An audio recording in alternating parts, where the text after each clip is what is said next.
What if I told you that most affairs don't start with lust, but with loneliness? Not every betrayal begins in the bedroom. It starts in the mind, in the quiet moments of feeling unseen, in the small justifications that whisper, "This doesn't really count." And before she even realizes it, she's already stepped over the line. Why do some married women crave external validation? Why do they become the easiest prey? Let's break it down. 1. The silent void. Why some married women crave external validation. The greatest marriages are built on teamwork, mutual respect, and a never-ending chase to win each other's love. Fawn Weaver. Marriage in its ideal form is a sanctuary, a bond that weathers storms, evolves with time, and deepens through shared experiences. It is supposed to be the one relationship that provides security, love, and unwavering commitment. But the reality is, even the strongest marriages can falter, not because of grand betrayals or sudden fallouts, but through something far more insidious: emotional neglect. Some women, despite their vows, despite their genuine love for their husbands, find themselves drawn toward attention from outside their marriage. Not because they intend to betray, not because they lack morals, but because of an emotional void that, once unnoticed, starts to consume them. At its core, this isn't about attraction. It isn't even about dissatisfaction with their husbands. It's about a deeply human need, the need to feel seen, desired, and appreciated. Psychologists have long studied the effects of emotional deprivation in relationships. Dr. John Gottman, a leading researcher on marriage, explains that the true killer of relationships isn't conflict. Conflict means there's still passion, still engagement. The real enemy? Indifference. A woman who once thrived in deep conversations, stolen glances, and late-night confessions suddenly finds herself reduced to nothing more than a role: a wife, a mother, a manager of daily life. Conversations shift from dreams and desires to grocery lists and unpaid bills. Physical intimacy, once fueled by excitement and passion, becomes a scheduled task, a routine.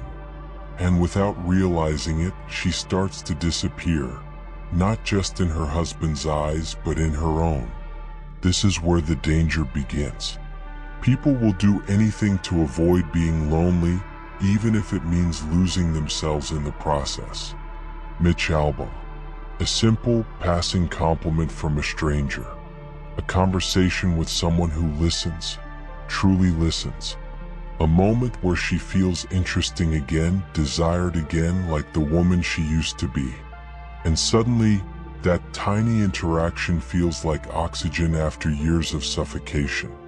The Coolidge effect. Why novelty reignites desire. In psychology, there's a phenomenon known as the Coolidge effect. The idea that novelty reignites desire. Both men and women experience this, but in different ways. Men are biologically wired to seek variety in a primal sense. But for women, novelty isn't just about physical attraction. It's about emotional stimulation.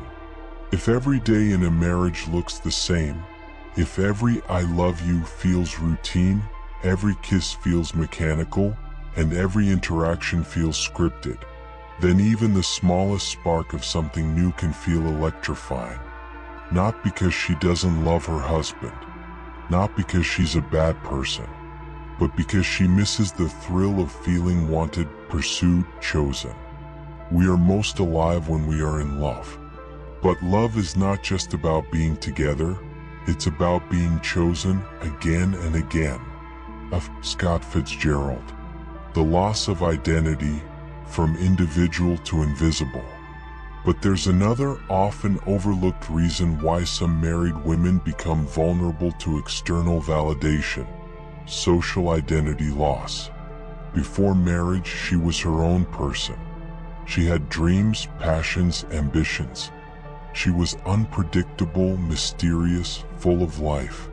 But over time, her identity shifts, not because she chooses to lose herself, but because society expects it. She becomes a wife, a mother, a caretaker, the glue that holds everything together. Her name is no longer just hers, it's attached to someone else. She is no longer just her, she is defined by who she is to others. While these roles can be deeply fulfilling, they can also become restrictive. When a woman no longer feels like herself, she starts searching for anything that makes her feel separate from her responsibilities, something that reminds her of the woman she was before she became defined by duty. And sometimes that something is another man.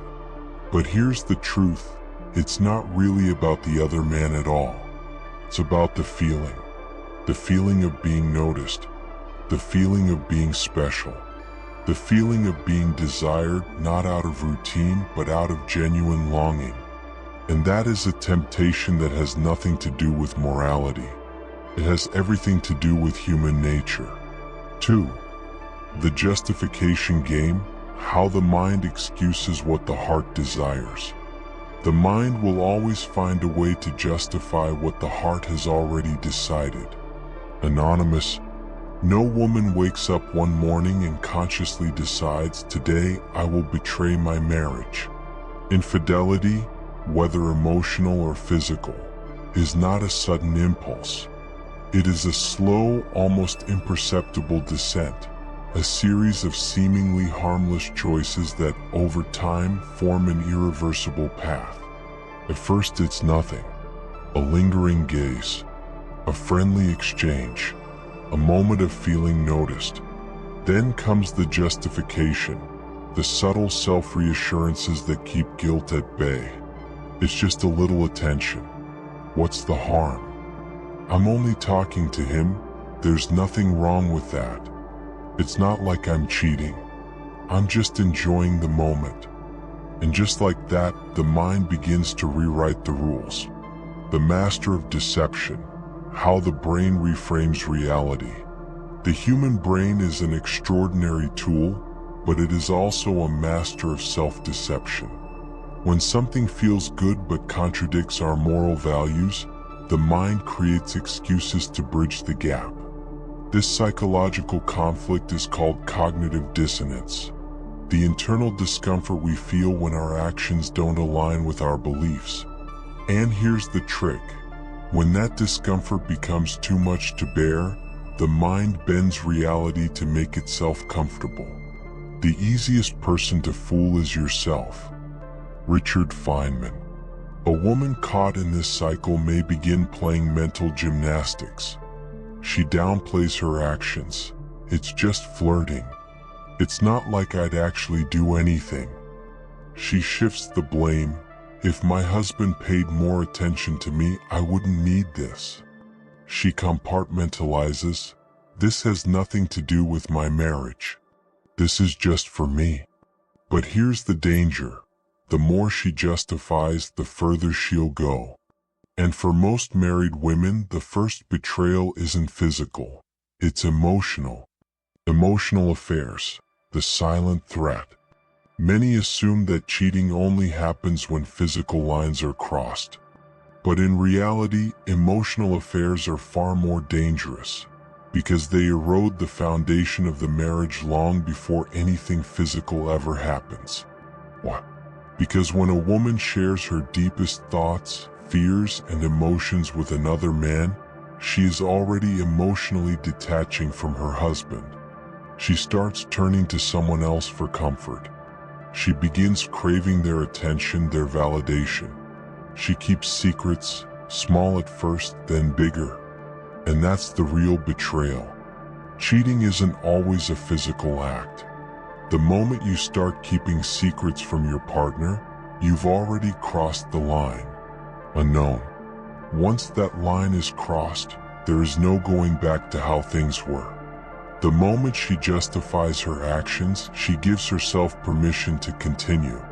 And before she even realizes it, she's no longer just talking. She's living a double life, one that started with a simple thought.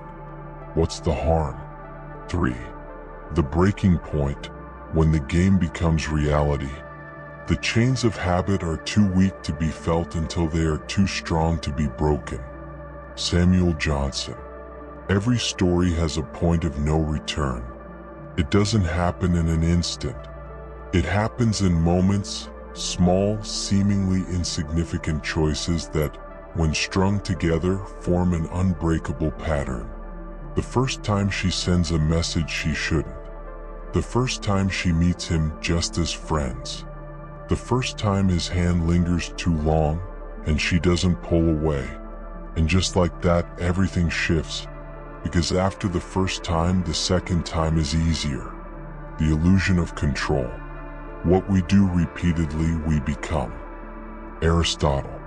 Here's the biggest lie people tell themselves. I can stop whenever I want. But can they? Not really. Because at this stage, it's no longer about the other man, it's about the feeling he gives her. The thrill of being wanted. The rush of stolen moments. The intoxication of secrecy. And once that feeling becomes a drug, stopping is nearly impossible. The science of addiction. When love becomes a chemical trap. Falling for someone, even in secrecy, activates the brain's reward system. Dopamine, the neurotransmitter responsible for pleasure and motivation, floods the system. It's the same chemical response triggered by gambling, alcohol, or narcotics. The more she indulges in these interactions, the more her brain associates this person with pleasure, and the deeper the dependency grows. She doesn't realize it, but she's rewiring her brain. The casual texts turn into daily conversations. The innocent meetings turn into planned rendezvous. And before she knows it, her entire emotional world revolves around him. Not because she planned for it to happen. Not because she's a bad person. But because habit becomes identity, and by the time she recognizes the chains, they are too strong to break. So why are some married women the easiest prey? Because they're not seeking betrayal, they're seeking themselves. They don't set out to cheat. They don't wake up craving deception. What they crave is recognition. What they miss is desire. What they long for is the version of themselves they used to be. And once they find it, walking away feels impossible.